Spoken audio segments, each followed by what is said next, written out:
రానున్న ఎన్నికల్లో జగన్మోహన్ రెడ్డి బాధితులు జగన్మోహన్ రెడ్డికి సినిమా చూపించేందుకు సిద్ధమయ్యారా? జగన్మోహన్ రెడ్డి బాధితులు తీసుకున్నటువంటి నిర్ణయానికి జగన్మోహన్ రెడ్డికి మరో కొత్త తలనొప్పి తప్పదా అంటే అవునని సమాధానం ఇస్తున్నారు కొంతమంది రాజకీయ విశ్లేషకులు. ఇక ఇదే అంశానికి సంబంధించి మనతో మాట్లాడేందుకు టీడీపీ అధికార ప్రతినిధి సూర్యదేవర్ లత గారు మనతో ఉన్నారు. లత గారితో మాట్లాడదాం. లత గారు నమస్తే అండి. లత గారు, రానున్న ఎన్నికల్లో జగన్మోహన్ రెడ్డి బాధితులు జగన్మోహన్ రెడ్డికి సినిమా చూపించేందుకు సిద్ధమయ్యారని, అందులో భాగంగానే అమలాపురం నుంచి కోడికత్తి సీను జగన్మోహన్ రెడ్డికి వ్యతిరేకంగా అక్కడ పోటీ చేయబోతున్నారని, అలాగే దస్తగిరి పులివెందుల నుంచి పోటీ చేయబోతున్నారని, వైఎస్ సునీత గారు కూడా కడప జిల్లా నుంచి పోటీ చేసేందుకు సిద్ధంగా ఉన్నారని, ఇవన్నీ జగన్మోహన్ రెడ్డికి తలనొప్పిగా మారబోతున్నాయంటూ కూడా కొన్ని వార్తలు అయితే వస్తున్నాయి. ఏంటి వీటిని ఎలా చూడొచ్చు మనం? అంతే కదండి, వాళ్ళకి రాజకీయ అవకాశం అనేది వాళ్ళకి తీసుకుంటే గానీ అలాంటి వ్యక్తి దగ్గర వాళ్ళు స్ట్రాంగ్గా నిలబడటానికి ఆస్కారం ఉంటుంది. రాజకీయంలో వాళ్ళు లేకపోతే వేరే డిపెండ్ అవ్వాల్సి వస్తుంది. సో లేకుంటే ఈరోజు వాళ్ళ మీద ఏదైనా ఈ జగన్మోహన్ రెడ్డి చేస్తే ఈజీగా చేస్తాడు. నార్మల్ పీపుల్ పబ్లిక్లో ఒక ఇమేజ్ లేకుండా ఉంటే వాళ్ళని ఏమైనా చేసే ఆస్కారాలు ఉన్నాయి. అందుకని వాళ్ళు పబ్లిక్లో ఇమేజ్ తెచ్చుకోవాలనే ప్రయత్నం చేస్తున్నారు. సునీత గారు అంటే ఇంకా వివేకానంద గారి వారసత్వం ఉంది కాబట్టి వాళ్ళ సునీత గారి మదర్ అయినా అవ్వచ్చు, సునీత గారైనా అవ్వచ్చు, పోటీ చేస్తామనేది అయితే చెప్తున్నారు. పార్లమెంట్కి, కడప పార్లమెంట్కి పోటీ చేస్తున్నామని చెప్తున్నారు.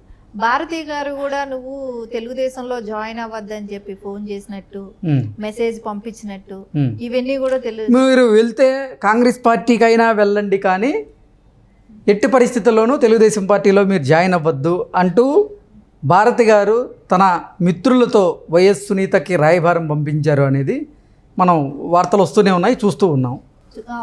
అది చెప్తూనే ఉన్నారు, అది పంపించడం జరిగింది. సో అయినా కూడా తనకి ఏంటంటే న్యాయం జరగాలి. ఇప్పుడు కాంగ్రెస్ అక్కడ వచ్చే ప్రసక్తి లేదు, అక్కడ గవర్నమెంట్ ఫామ్ చేసే ప్రసక్తి లేదు. తెలుగుదేశంలో అయితే తనకి న్యాయం జరుగుతుందని, చంద్రబాబు నాయుడు గారు నిష్పక్షపాతంగా ఆయన న్యాయం చేస్తారని ఆ నమ్మకం ఉంది. ఆ నమ్మకంతోనే తెలుగుదేశంలో అయితే చేరితే బాగుంటుందనే ఆలోచన ఉంది.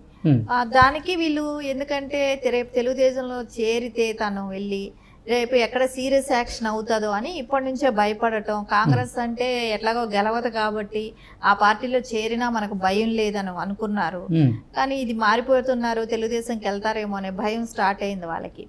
సో రేపు గెలిచిన తర్వాత మన మీద చాలా స్ట్రాంగ్ డెసిషన్స్ ఉంటాయి, నిర్ణయాలు గట్టిగా ఉంటాయి, రేపు మనం కోర్టులకి జైళ్ళకి వెళ్లాల్సిన అవసరం ఉంటుందనే భయం వాళ్ళలో స్టార్ట్ అయిపోయింది. సో దాని మూలాన సునీత గారి విషయం అనేది కన్ఫామ్గా ఏ పార్టీ తెలుగుదేశం అనేది అనుకుంటున్నారు. అది వీళ్ళు అనటం కన్నా కూడా వాళ్ళు భయపడటం చూస్తే తెలుగుదేశం అనేదే అనిపిస్తుంది.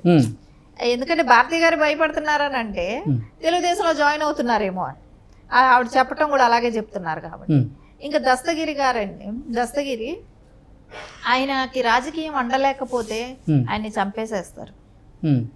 ఎందుకంటే వివేకానంద రెడ్డి గారు లాంటి వాళ్ళని చంపగలిగిన వాళ్ళు, దస్తగిరి ఒక లెక్క.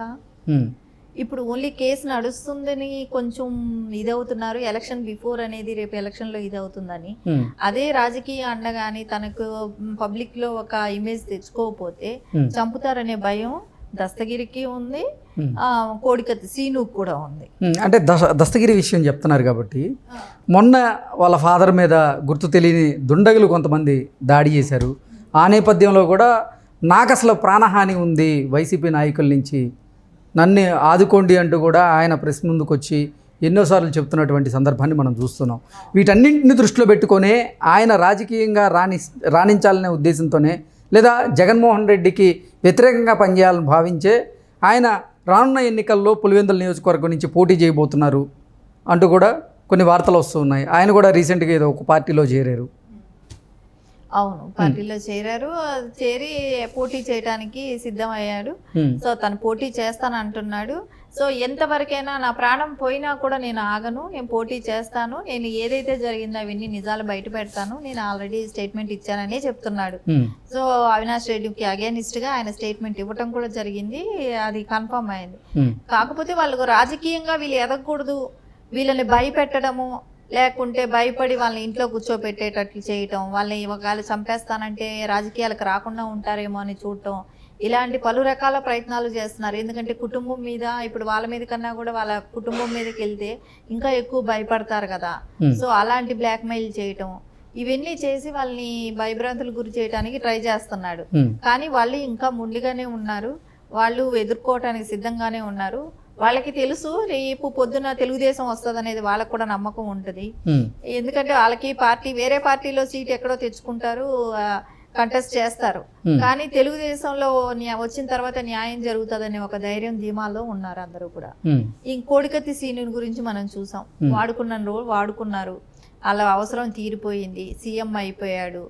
సో వీళ్ళు అవసరం లేదు, వీళ్ళు నోరు ఇప్పుతున్నారు, వీళ్ళు జైలుకి వెళ్తే ఇప్పుడు వీళ్ళు ఎక్కడ నిజం చెప్తారో, సో వీళ్ళని కూడా అలాగే బెదిరించడం ఇవన్నీ చేశారు. సరే అతన్ని చంపితే ఇతని మీద వస్తుందేమో అని, ఎందుకంటే ఒకవేళ నిజంగా కోడికత్తి సీను వెళ్ళి ఆ రోజు ఏమన్నారు, తెలుగుదేశం చేయించింది అన్నారు. కోడికత్తి సీను ఏమన్నారు, తెలుగుదేశం మనిషి, తెలుగుదేశం వాళ్ళే చేయించారు అని అన్నారు. సరే ఇప్పటికి ఎన్నేళ్ళు, 5 ఏళ్ళు అయింది. నువ్వేం చేసావు, ఇన్వెస్టిగేషన్ చేయలేవా?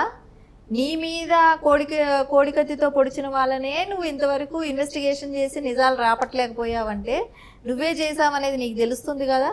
అందుకని అతనికి భయపడి వాళ్ళను కూడా బ్లాక్మెయిల్ చేయటం, బెదిరించటం, చంపుతానని చెప్పటం, వాళ్ళ కుటుంబం మీదకి ఇవన్నీ చేస్తుంటే వాళ్ళు కూడా దీనిలోకి వెళ్తే మనకంటూ ఒక ఇమేజ్ తెచ్చుకుంటే, సో మనం వీళ్ళ దగ్గర నుంచి మనం సేఫ్ అవుతాం, వీళ్ళు చంపకుండా ఉంటారేమో, మనకంటూ ఇంకా పబ్లిక్ లైఫ్లోకి వెళ్తే కొంచెం ధైర్యం కోసం వాళ్ళు పోటీ చేస్తామనే ఒక దీనికి వచ్చారు.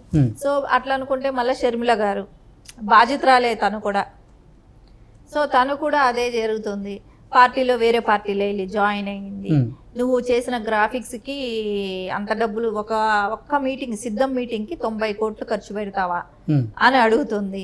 ప్రతిదీ అమరావతి ఎట్లా, నువ్వు ఎక్కడ 3 రాజధానులు అంటున్నావు, అమరావతి పూర్తి చేయలేదు, ప్రతి విషయంలోనూ నిలదీస్తుంది. అక్కడ ఏమీ సమాధానం చెప్పుకోలేకపోతున్నాడు. సో అక్కడ వాళ్ళు కూడా అగైనిస్ట్ అయ్యారు.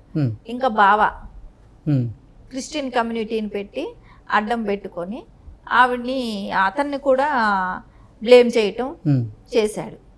సో ఇవన్నీ అయిందనుకుంటే సునీత గారి హస్బెండ్ కూడా నువ్వే చంపించావు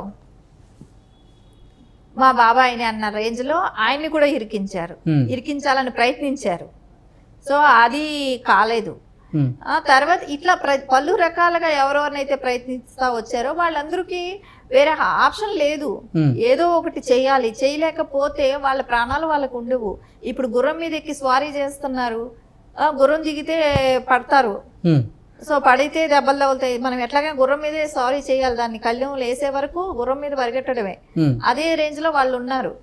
ఇంకా తప్పకుండా వాళ్ళు కంపల్సరీ రాజకీయంలో ఉండాల్సిందే, ఉండి వాళ్ళు ఫైట్ చేయాల్సిందే.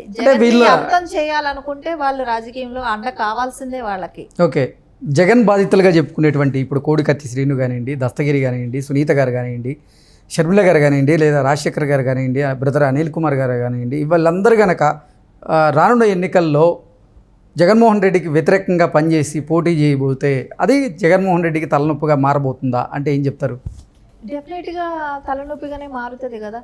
ఎందుకంటే మొత్తం వీళ్ళందరికీ అతని గురించి నిజాలు తెలిసిన వ్యక్తులు, వాళ్ళు ఎవరినైతే చంపించారా ఇవన్నీ చూస్తూ చేసిన వ్యక్తులు కాబట్టి డెఫినెట్ గా వాళ్ళకి ఆ భయం అనేది ఉంటది. వైఎస్ఆర్సీపీకి డెఫినెట్ గా వీళ్ళందరినీ చూస్తే భయపడే కదా ఆ పార్టీలో చేరద్దు, ఈ పార్టీలో చేరద్దు అని చెప్పి వాళ్ళు కబుర్లు చేస్తున్నారు అని అంటే దాని మీనింగ్ అదే కదా, వాళ్ళు భయపడుతున్నారు.